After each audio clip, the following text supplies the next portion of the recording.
What if the last person standing between a senior and the loss of every dollar she has ever saved was not her banker, was not her family, was not the police, but the cashier at her local CVS? That is the strange reality of gift card fraud protection in America in 2026. And what happens at that counter in the next 60 seconds is going to decide the rest of Bernella Brown's life. Bernella lived in Utah. Before the holidays one year, she received what looked like a notification from PayPal telling her that someone had used her account to buy almost $600 in Bitcoin. She was terrified. She picked up the phone, dialed the number on the alert, and the woman who answered said her name was Dixie. Dixie was patient. Dixie was helpful. Dixie explained that to get her money back, Bernella would need to do exactly as she was told. She would need to drive to a drugstore, buy 2 gift cards worth $100 each, and read the numbers on the back of those cards into the phone. Bernella did exactly that. Then, while she was still standing in the parking lot of that drugstore, Dixie called back with new instructions. The first cards were not enough. Bernella now needed to drive to a Smith's grocery store and buy 4 more gift cards, $500 each, which came to $2,000 more on top of what she had already spent.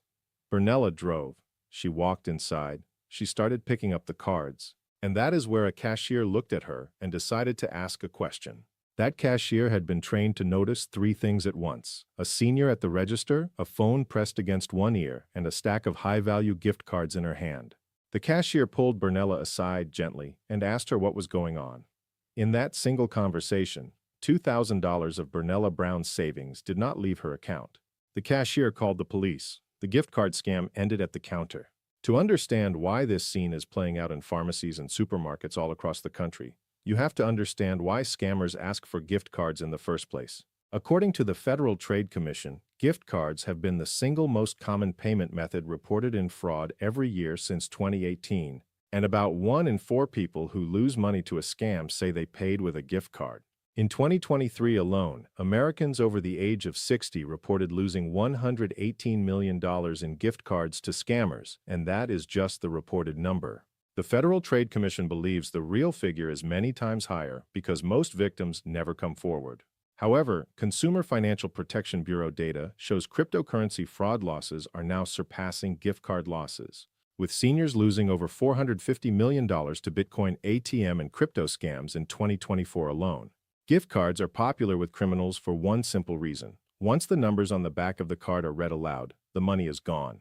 There is no chargeback, there is no fraud department to call, there is no refund process. The cards function exactly like cash, except they can be drained from anywhere in the world within minutes of being activated. The card issuers are not legally required to give the money back, and most of the time, they will not. Scammers do not ask for just any brand. They ask for specific ones: Google Play cards, Apple cards, Amazon cards, Target cards, and eBay cards. These brands are the most valuable because the balances can be spent, resold, or converted to cash on international marketplaces faster than law enforcement can react. Scammers also do not send victims to random stores. They send them to Walmart, to Target, to CVS, and to Walgreens. Because those stores carry the highest value cards in the largest quantities, they are open late and they are everywhere. Older Americans have become the primary target.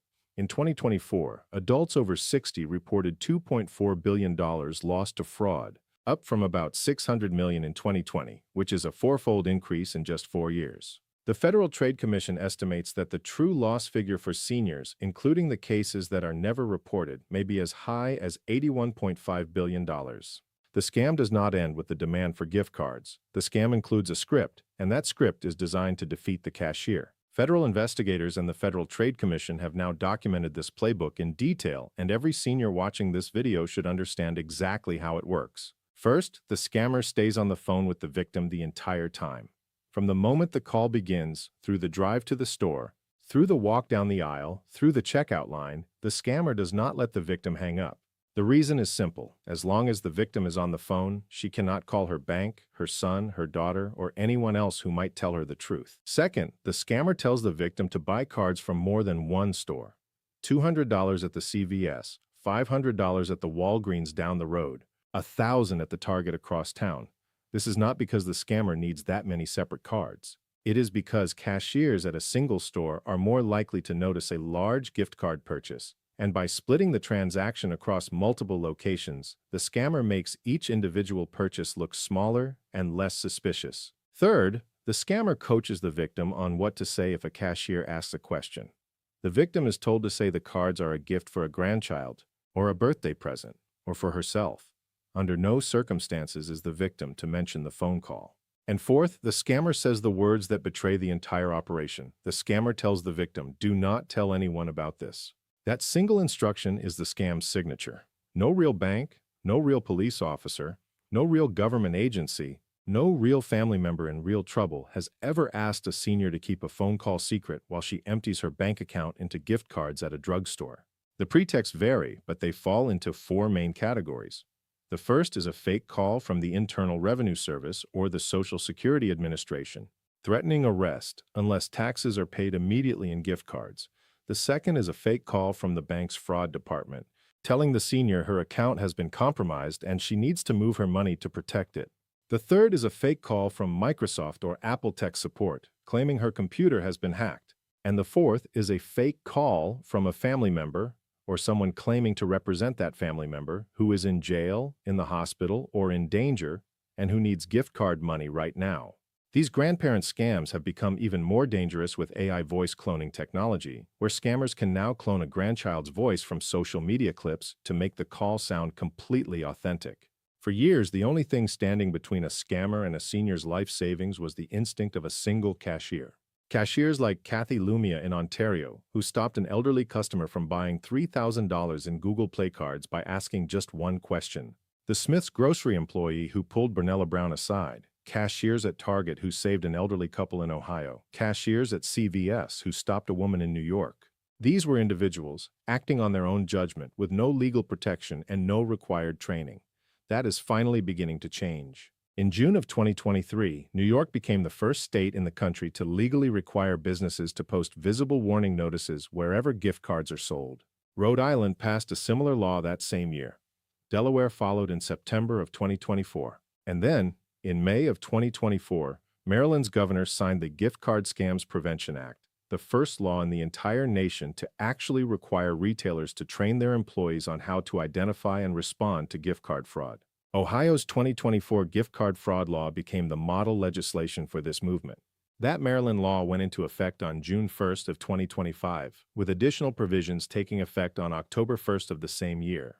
New Jersey enacted its own version on that same October date. In 2025 alone, 10 more states passed gift card fraud legislation. Pennsylvania has a bill pending. Massachusetts and Michigan have introduced their own bills. California, Colorado, Connecticut, Georgia, Minnesota, and Maine all considered legislation that came close but ran out of session time. The legal landscape is shifting underneath this crime in a way it never has before. What this means for seniors is concrete. When you walk into a Maryland CVS today, you are now legally required to see a warning sign at the gift card rack. The packaging itself is being redesigned to conceal card numbers and prevent tampering.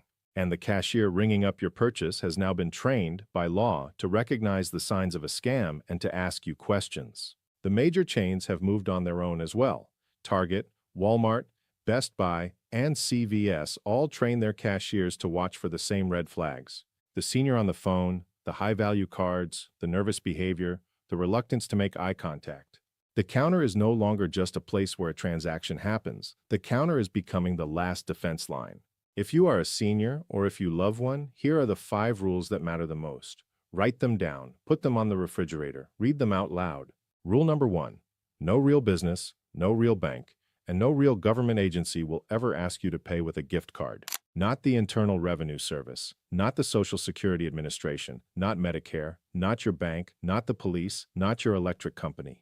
If anyone ever asks you to pay in gift cards, the call is a scam. It does not matter how official they sound. It does not matter what number appeared on your phone. It is always a scam. Rule number 2. If you are on the phone while you are buying a gift card, stop, put the cards down, walk out of the store. The scammer is on the line specifically to prevent you from thinking clearly, and the moment you leave the store and hang up, the spell breaks. Rule number 3. If a cashier asks you a question, answer honestly. That cashier may be the only person in the world who can save you in that moment. She is not being nosy. She is not judging you. She has been trained to recognize the pattern, and she is trying to help. Tell her exactly what is happening. Tell her who is on the phone. Tell her what they told you to buy. Rule number 4. If the caller told you not to tell anyone, that single instruction is the proof. Real institutions do not operate in secret. Real family emergencies do not require silence. Real banks do not ask you to keep transactions hidden from your spouse, your children, or the cashier in front of you. Secrecy is the scammer's signature, and when you hear it, you have heard the scam. Rule number 5. Before you read any number off the back of any gift card to anyone, call someone you trust. Call your son. Call your daughter. Call your bank using the number printed on your debit card, not the number the caller gave you. Call the local police non-emergency line, or call the National Elder Fraud Hotline at 833-372-8311. That's a direct line to FBI specialists trained in senior fraud cases. Give yourself 5 minutes, because 5 minutes is all it takes for the panic to fade and the truth to come into focus. Additional resources include the Consumer Financial Protection Bureau and the AARP FraudWatch Network, both of which provide ongoing education and support for seniors targeted by scammers. Bernella Brown got those 5 minutes because a cashier in a Utah grocery store decided to ask one simple question. Kathy Lumia gave those 5 minutes to an elderly customer in Ontario by asking another. There are cashiers all across this country right now watching for the next senior at the next register with the next stack of cards in her hand. The law is finally catching up to them. The signs are going up. The training is happening. The counter is becoming what it should have been all along, which is the last line that stands between a scammer and a lifetime of someone's savings. If this video helped you, share it with a senior you love. The next person standing at that counter could be them, and the next cashier might not be paying attention, but you will.